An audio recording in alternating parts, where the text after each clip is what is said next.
Shalom saudaraku, selamat berjumpa lagi dalam renungan pengharapan baru dari channel Terang Jalanku.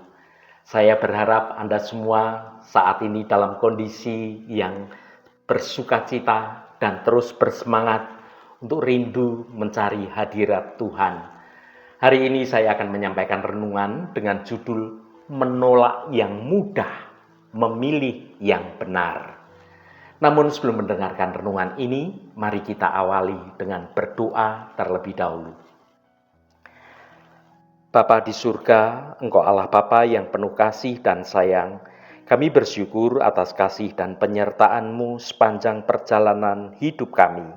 Saat kami merenungkan kebenaran firman-Mu, ajarilah kami untuk tidak mencari jalan yang mudah, tetapi berani memilih jalan yang benar.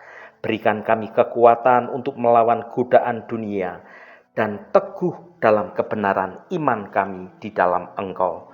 Biarlah hati kami senantiasa haus akan kebenaran Engkau dan biarlah hidup kami menjadi kesaksian akan kemuliaan Engkau. Terima kasih Tuhan. Dalam nama Tuhan Yesus Kristus kami berdoa. Haleluya.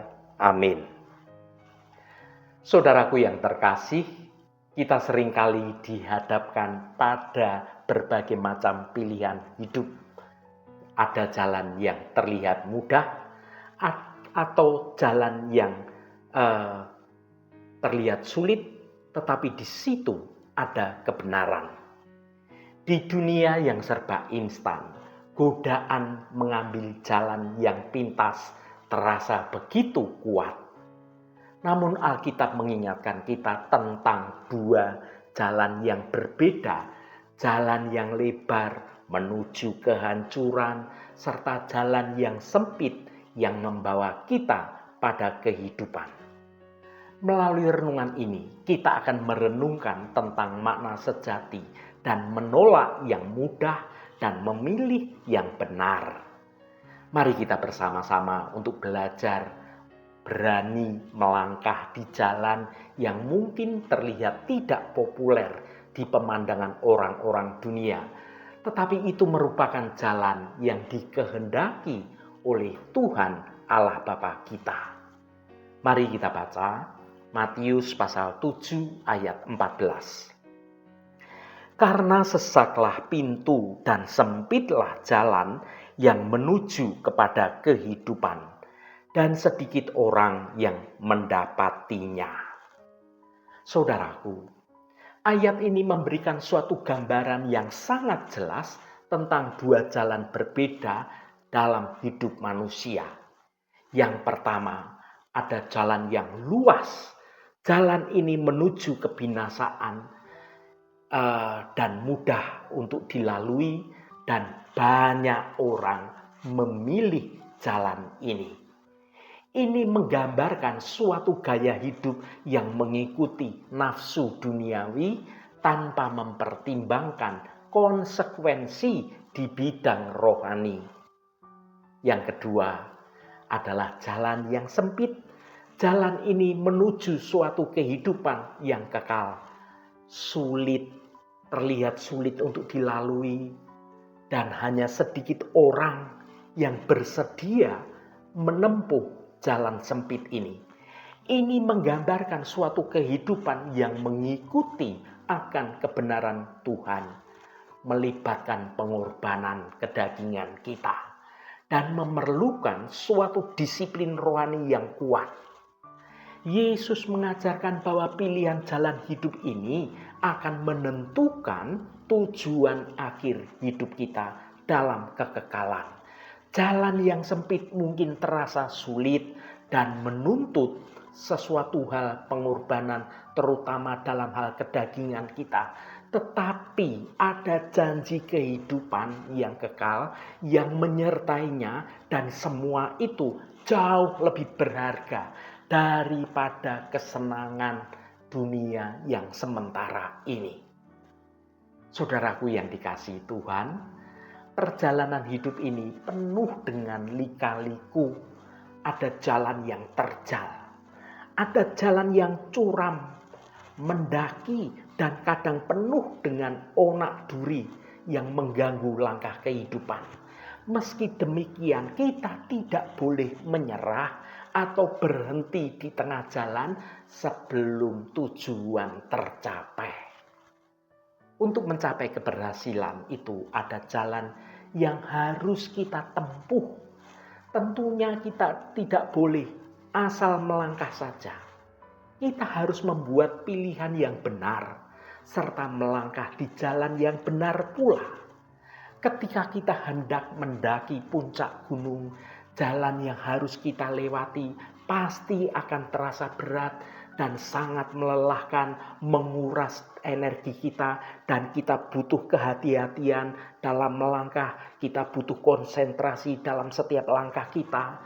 Namun tatkala kita sudah mencapai puncak gunung itu, maka semua kelelahan kita akan terbayar dengan suatu kepuasan yang luar biasa. Segala kepenatan yang kita rasakan akan sirna. Kita dapat menikmati suatu hamparan pemandangan hijau yang indah, penuh dengan pemandangan yang menakjubkan. Dan semua itu karena kita sudah berjuang dengan keras dalam penyertaan Tuhan Allah Bapa kita. Saudaraku, saat ini banyak orang sedang mencari-cari jalan demi mendapatkan kebahagiaan duniawi dalam hidupnya. Tidak sedikit orang yang kemudian salah memilih jalan yang pada akhirnya mengalami suatu kehancuran. Ingin cepat kaya, ingin cepat berhasil. Mereka pun kemudian menempuh segala cara. Dan itu adalah jalan kesesatan. Ada yang pergi ke dukun, ada yang pergi ke paranormal, ada yang korupsi, kemudian ada juga yang menindas sesamanya. Inilah jalan pintas. Jalan yang kelihatannya mudah, tapi ujungnya menuju maut. Mari kita baca Amsal 14 ayat 12. Ada jalan yang disangka orang lurus, tetapi ujungnya menuju maut. Saudaraku, ayat ini adalah sebuah peringatan yang sangat dalam bagi kita orang percaya. Seringkali kita merasa bahwa pilihan-pilihan yang kita buat adalah pilihan yang terbaik.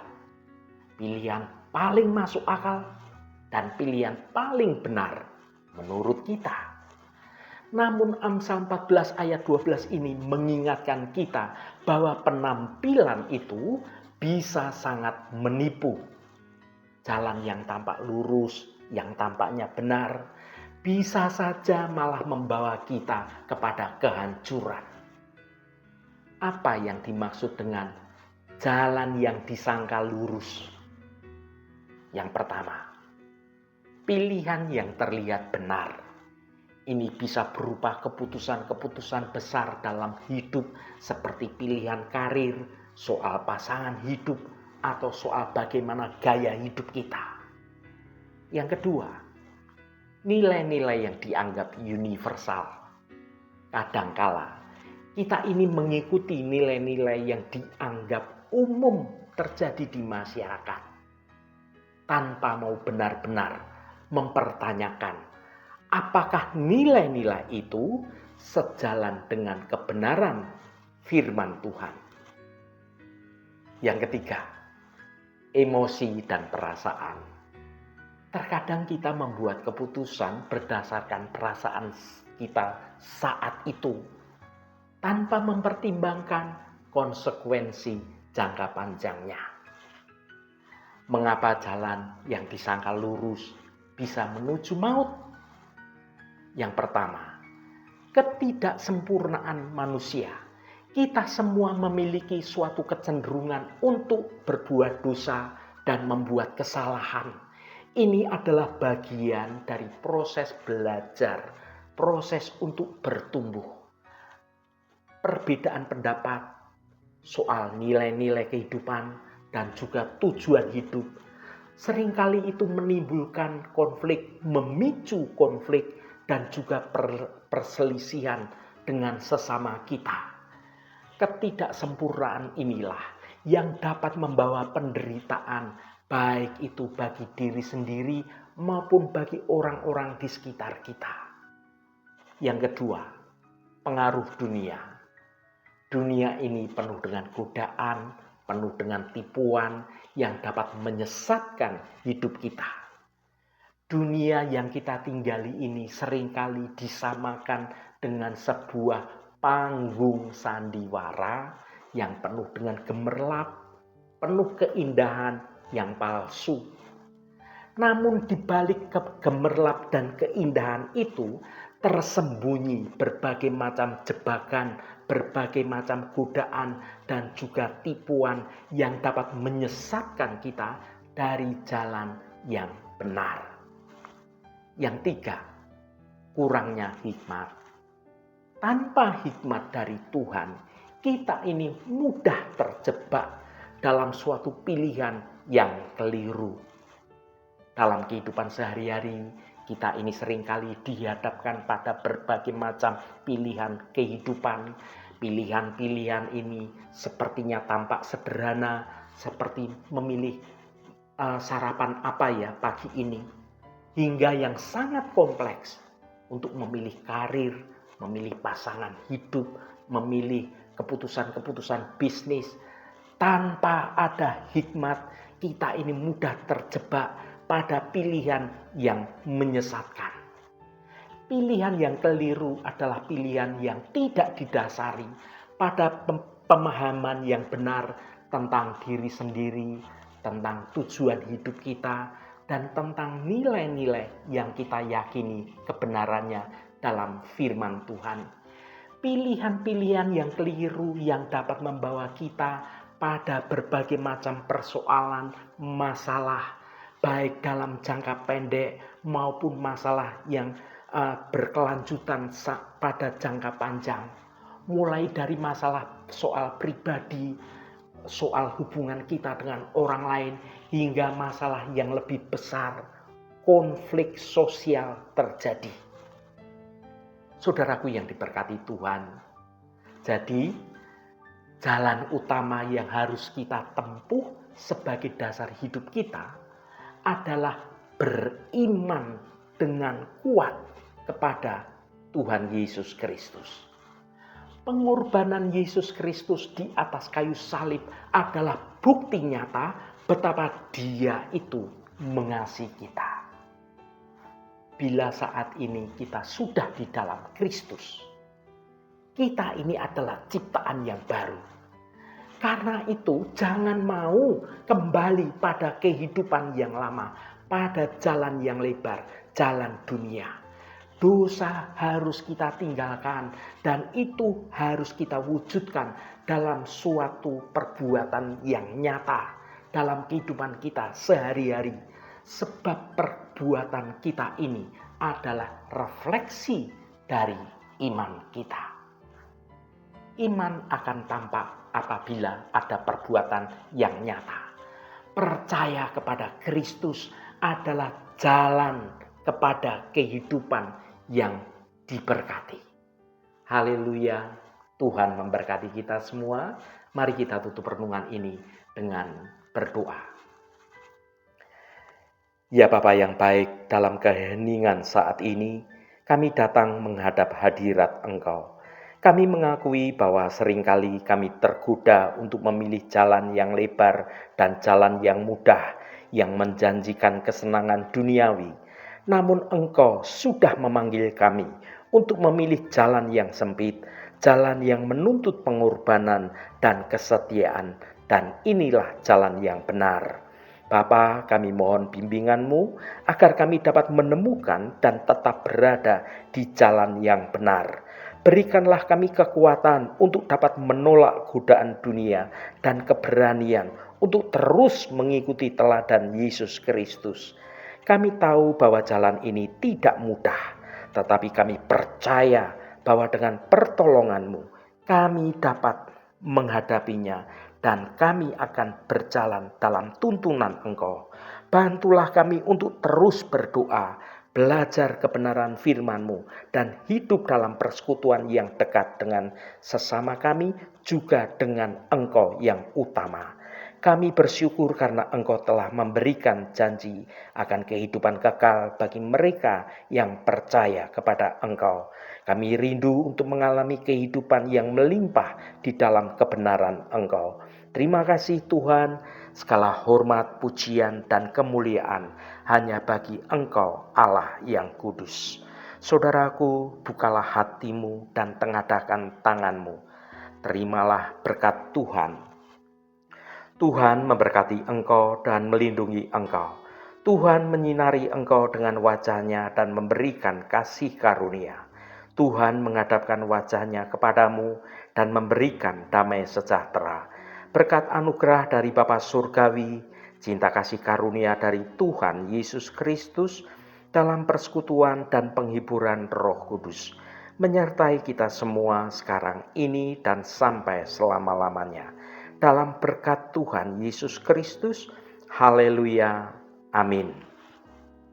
Puji Tuhan, saudaraku semua, biarlah melalui renungan pengharapan baru dari channel Terang Jalanku ini, iman kita terus bertumbuh dalam kebenaran Tuhan.